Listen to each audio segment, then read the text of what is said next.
Hello everyone. Today we're going to be learning about we're going to be factoring using the distributive property. So it says using the distributive property, but we're actually going to be learning how to factor using the distributive property.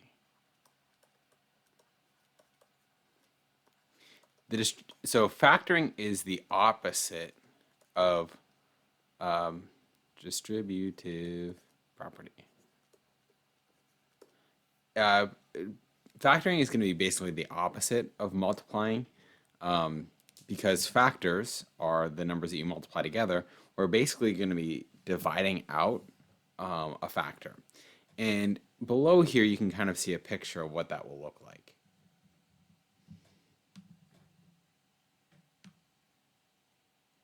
So originally, I was going to do something like this in class where we were going to actually try to show what a factor looks like. But if I have something like 2x minus 8, I've got x, and then I've got all these minus 1 tiles to represent 2x minus 1, 2, 3, 4, 5, 6, 7, 8. I can arrange those in a way that it looks like I'm multiplying. I'm actually factoring out 2 times x minus 4 because I've got x minus 1, 2, 3, 4 stacked on top of x minus 1, 2, 3, 4. So 2x minus 8, I could factor out a 2 because this is a picture of 2 times x minus 4. And if I distribute that through, I would be done if it asked me to factor. But if I went back and used the distributive property, I'd get 2x minus 2 times 4, 8, which is exactly what I started with. So we're just going to show you that you can manipulate this algebra to factor. Another example here is we have x squared plus 3x, x squared plus 1, 2, 3x's. And this is x squared actually makes a square with the x's. I can factor it into x times x plus 3. Everything going this way is of length x. And then on this side, I've got x plus 1, 2, 3. So I could factor x squared plus 3x to x times x plus 3, which is what we see right here. Now, this is called factoring. We just factored out x because both of these terms have an x in it. If I look at this problem here, both of these terms can be divided by 2. That's why I can factor out the 2. So basically, we're just trying to figure out what can I divide through.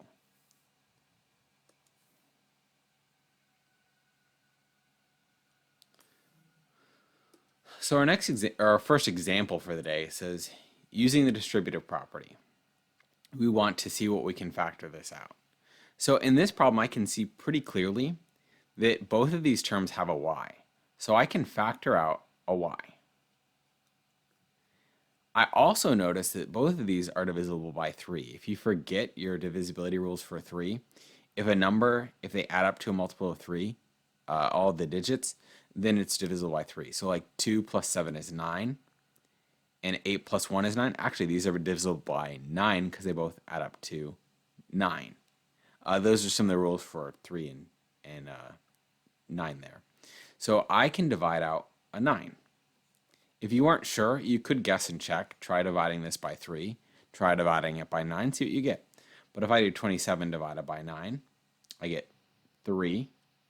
And I factored out one of the two y's, so there's one y left over here. If I look at this one, 18 divided by 9 is 2, and I factored out the y already. So let me kind of show this in a different way. 27y squared plus 18y. If I factored this, 27 is 9 times 3 times y, because of the y squared. The 18y is 9 times 2 times y. I see that there's a common factor of 9 in both terms, and there's a y in both terms. So once I take that 9y out of each term, what's left over? I've got 3y plus 2. Okay, if you think you got it at this point, pause the video and try to do this problem. If you don't, I'll go over it. So I could think about 15. Well, I could divide 15 by 3. I'm seeing the 3 here. They both don't have the same variable, so I'm not going to be able to factor out a variable. So 15 is the same as 5 times 3 times w minus 3 times v. What do they have in common? They both have a 3. So I'm going to factor out the 3. And then what's left over? I've got 5w minus v. That's my answer. Okay, this one looks super complicated, but it's not that bad. I'm going to write this out. 7 is prime, so this is 7 times u times t times t. That's u squared is u t t. Plus 7 times 3 times u times t times t minus u t. Now some of you are probably thinking, hey, I see that they both have a 7, but I want to factor something out of each term. So since there's no 7 in this last term, I actually can't factor out the 7. So I'm not going to factor out the 7. Let's see, what can I factor out? Well, it looks like they all have u's. And they all have at least one t. So I can factor out a u and a t. If I factor those two things out, what do I have left over? I have 7 ut in my first term. Plus, I have the 7 and the 3, so I'm going to put them back together as 21. And there's a t left over because I used the u and the t already. Minus, I factored out everything. So a lot of times you might think, oh, everything's gone, I'll write 0 there. But I'm actually dividing ut divided by ut. Anything divided by itself is 1. So that's 1, not 0. And if you went back through, if you turn this into a 0, if you distributed, you would only have 2 terms left over, and you would know, oh, something's wrong about that. All right.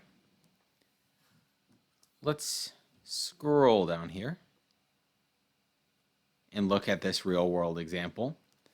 So example 2 says, Penny is a fox terrier who competes in with her trainer in an agility course. So I guess Penny the dog is going to do some math with us today. Within the course, Penny must leap over a hurdle. The expression 20t minus 16t squared models the height of the leap in inches after t seconds. Factor the expression, then find the height of Penny's leap after 0.5 seconds. Okay, so it's telling us to factor. Even though they wrote all of these words here, I know that I have to factor this expression and then plug in 0.5 for 0.5 seconds for t. So I've got 20t minus 16t squared. Well, I can already tell that they both have a t, and they both look even, so I could probably divide them by 2. I'm thinking 20 is 5 times 4, and 16 is 4 times 4, so I actually could factor out a 4. So I'm going to write this as 4 times 5 times t minus 4 times 4 times t times t. Since both terms have a 4 and both terms have a t, I can factor out a 4t.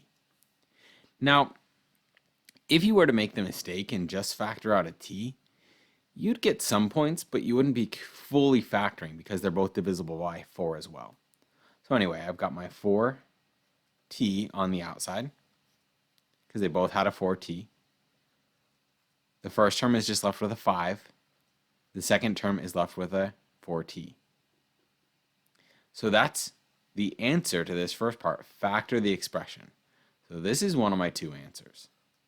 And then it says plug in a half a second. So we want to find out her leap after 0.5 seconds. So that's plugging in for time, since t is in seconds. We're going to do 4 times a half minus 5 minus 4 times a half. So 4 times a half is 2, because half of 4 is 2. Minus 5 times 4 times a half is going to be 2 again. 5 minus 2. So I've got 2 minus 5 minus 2. We've got to do our parentheses first. 2 minus 3 is -1. And the last thing I always tell you is ask yourself, does this make sense? Does it make sense for her height to be -1 feet? No, that doesn't make any sense. So I'm going to double check for some mistakes here. And I see my mistake. I wrote a minus here when this 4 times t should have been times, because it's right up against there. So that should have been 2 times 3, which 2 times 3 is 6. All right, so now if you could please pause the video and try to do number 2 right here. Okay, so this problem was pretty similar. It says we're looking at the height of a kangaroo hop. We want to factor the expression and then find the height after 1 second. So if I factor the expression, 24t minus 16t squared, both terms are divisible by t and 4. Actually, they might be divisible. Actually, they're divisible by 8. So 8 times 3 is 24, and 8 times 2 is 16. I'm going to go over this, and then I'm going to say what could you do if you didn't quite pick the biggest factor. So both of these have 8 and t. So if I factor out the 8t, I'm left with 3 minus 2t. And then I'm going to plug in 1 second. 1 is pretty easy to plug in. So this is my first answer where it said to factor. And then we'll say after 1 second, we have 8 times 1 times 3 minus 2 times 1. 8 times 1 is 8. 3 minus 2 times 1 is 1. 8. So, I should have wrote on this one, this was 6 feet. Let's see, the height of a kangaroo's hop after 1 second is 8 feet. Oh wait, 8 inches. Huh. Do I think that a kangaroo would be 8 inches in the air after a second? That seems reasonable to me. They can jump pretty high. He'd probably be on his way back down by then, but that sounds reasonable. Okay, now let's say you didn't pick 8. So this problem is done. We're going to say kind of what if over here. What if you said 24 minus, or t minus 16t squared? Those are both even. I'm going to divide by 2. 2 times 12 minus 2 times 8. Well, both of these factors left over are also even. I should put my t's in here as well. So since those are both even, I would divide them again. So 12 is 2 times 6 now. And 2 times 2 times 4. I could keep going like this until I get numbers that aren't divisible by each other. And then when you factor them out, you take all the 2's out and write them on the outside. Eventually, if I kept going, I have to do one more. I'll just 2 times 2 times 2 times 3, because 2 times 3 is 6, minus 2 times 2 times 2 times 2, because 2 times 2 is 4. Now I look for my matches. I've got 3 2's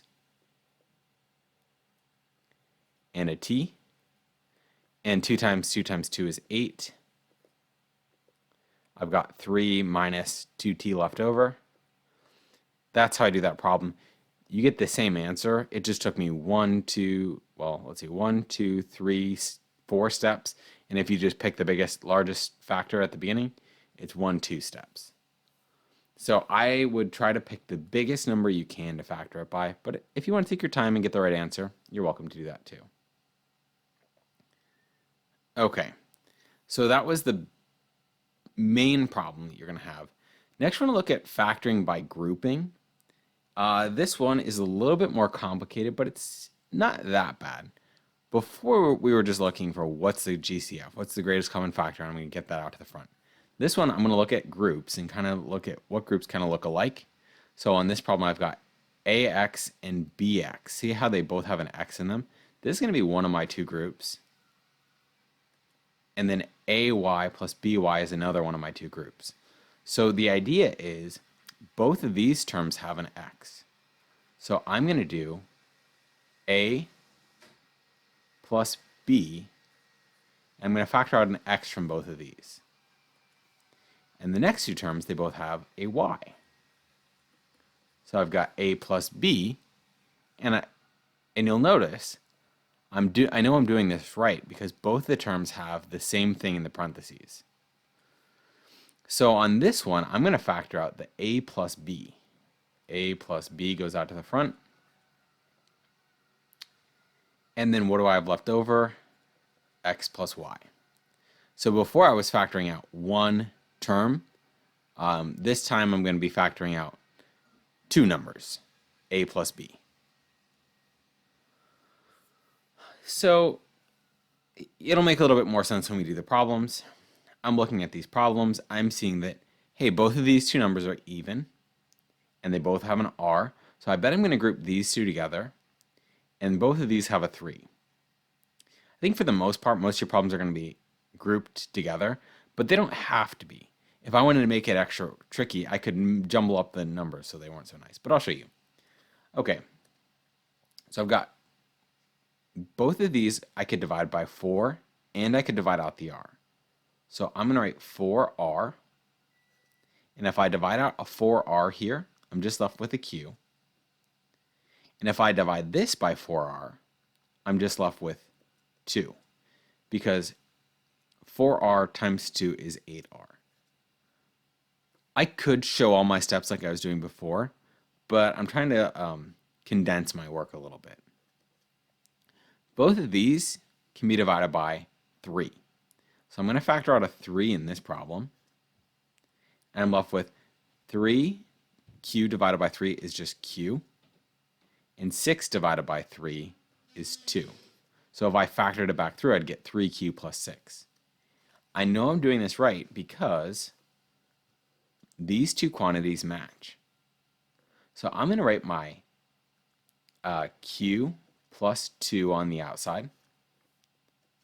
Since both terms had a Q plus 2, I'm factoring that out to the front. And then what do I have left over? 4R plus 3.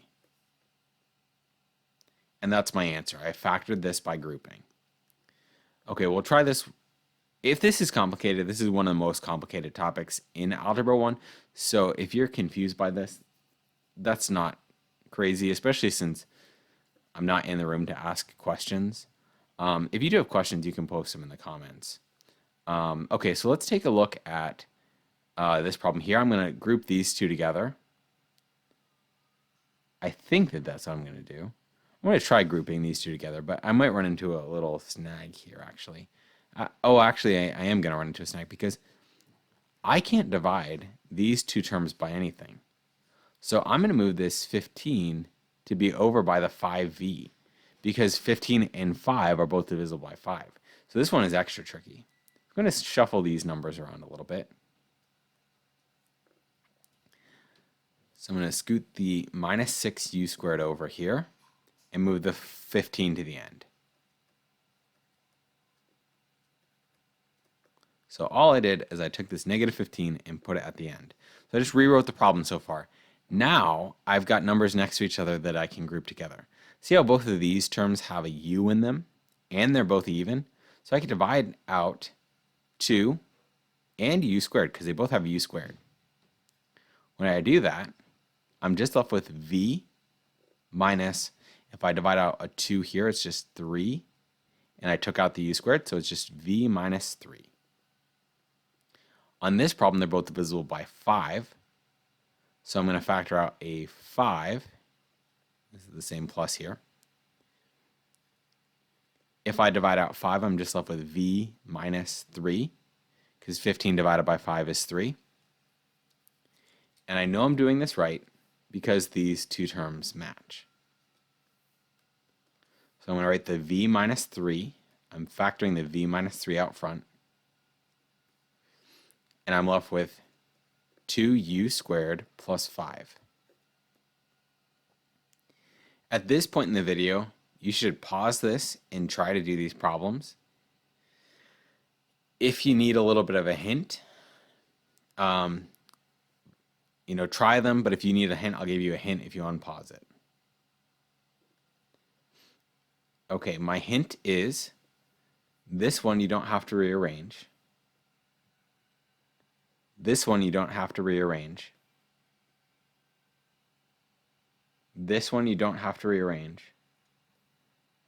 But this one you do need to rearrange a little bit.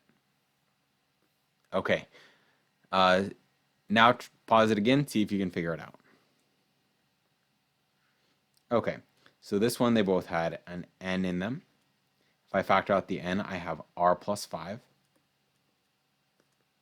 This one they both have a minus in them. So I factor it out and I get r plus 5. Both have an r plus 5. And I'm left with n minus 1. When I factor this whole thing away, I'm just left with 1. These two terms are divisible by 3 and p, and I'm just left with an n in the first term if I take out the 3 and the p, and 15 divided by 3p is 5. On this one, I can factor out a negative 4.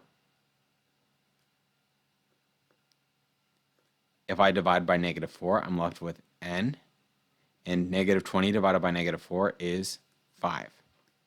I know I did this right since these both match. N plus 5, and I'm left with 3p minus 4.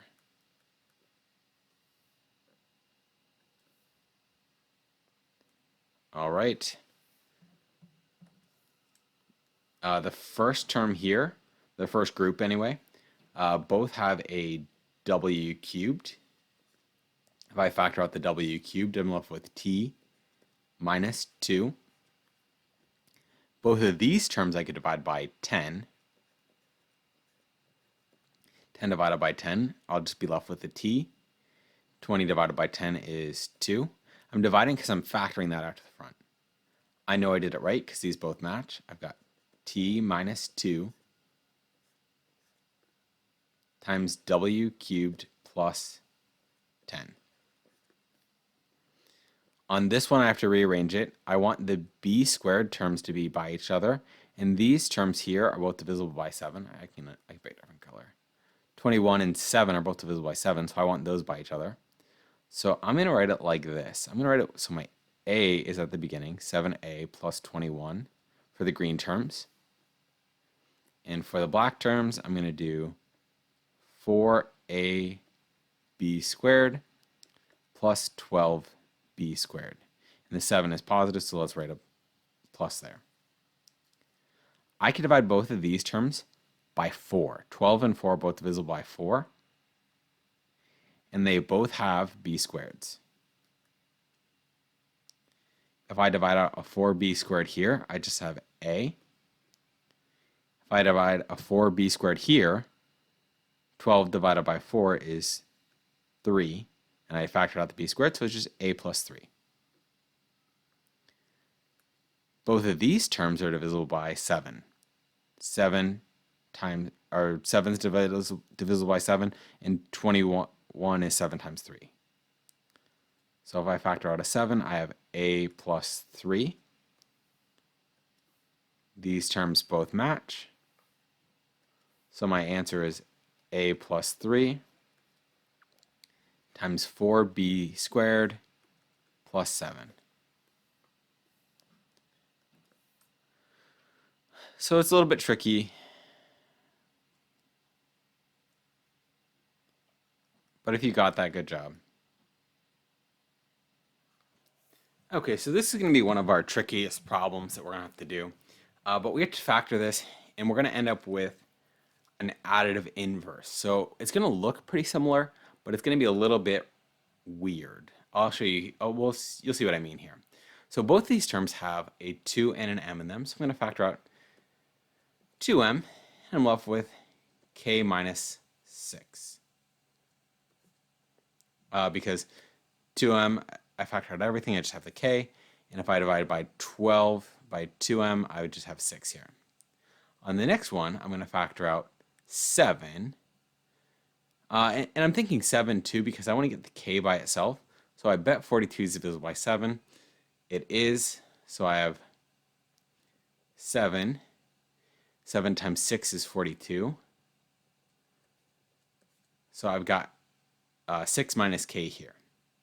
Now I always said before, I know I'm doing this right because these match. These don't match, however. I've got k minus 6, and on this one I've got 6 minus k. So these are some things, I've got to do something to make these match. And subtraction is not commutative. So if I tried to change 6 minus k into k minus 6, well actually that would be negative k plus 6. So it still doesn't quite match. In order to change it, I've got to multiply it by negative 1. So if I multiply this by negative 1, it becomes k minus 6. But you can't just multiply by negative 1 because that would change the whole problem. I could multiply by negative 1. Well, actually, I could factor out a negative 1 though, because I could take the negative out to the front. So let's do that. So I'm going to change this to negative k plus 6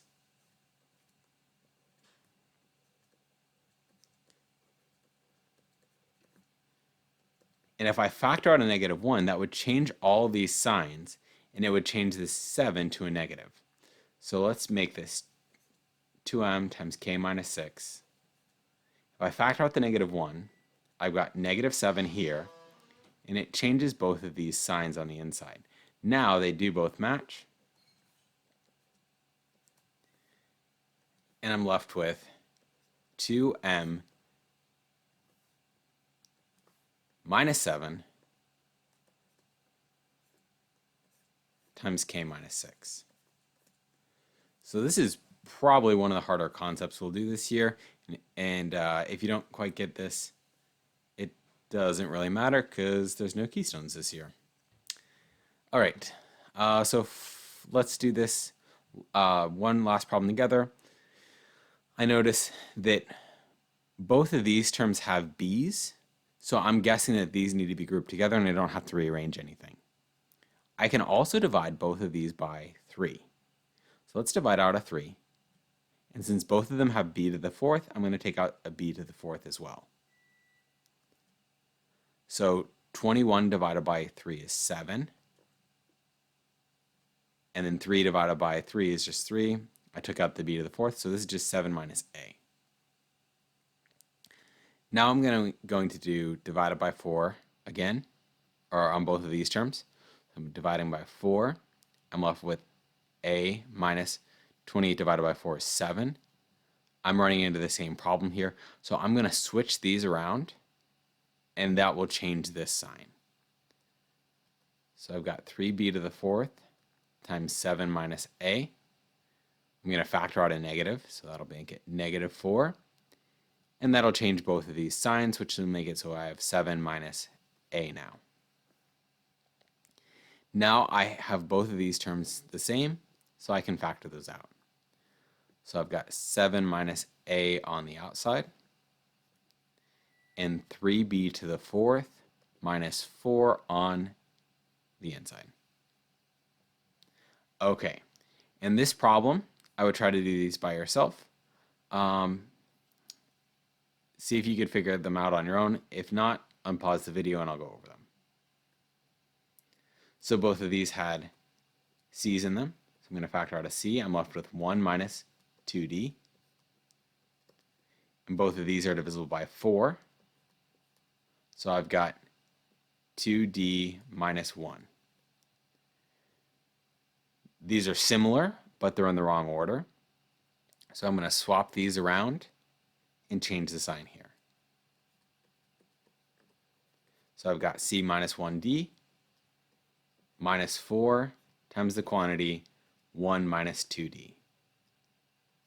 Now they match. I can factor out a c minus 4 since both terms have a c, or since when I factor out the 1 minus 2d, I'll be left with c minus 4.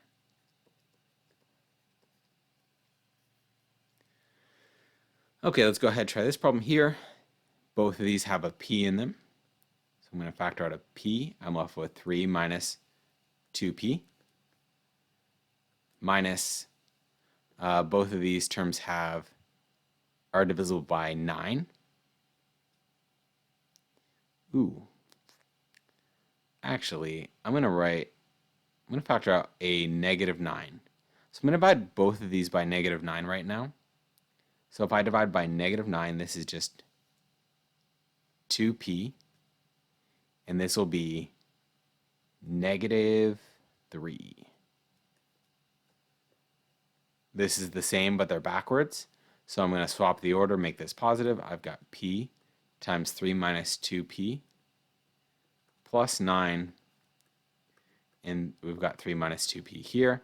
Now they match, so I've got p plus 9 times 3 minus 2p.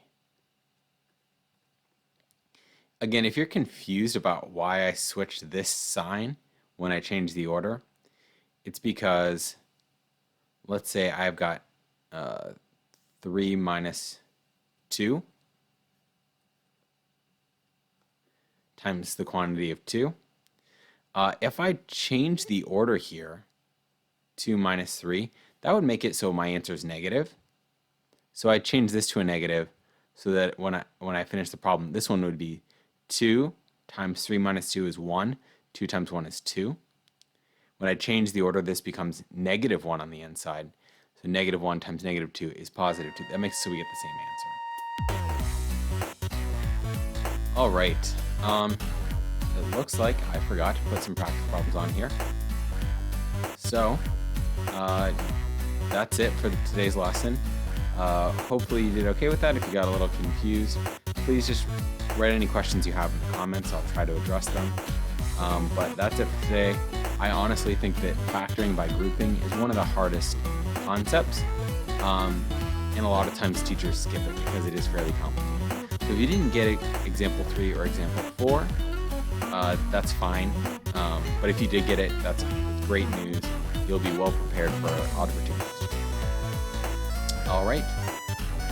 Enjoy your quarantine, and hope to see you again before the end of the school year. All right. Have a good day.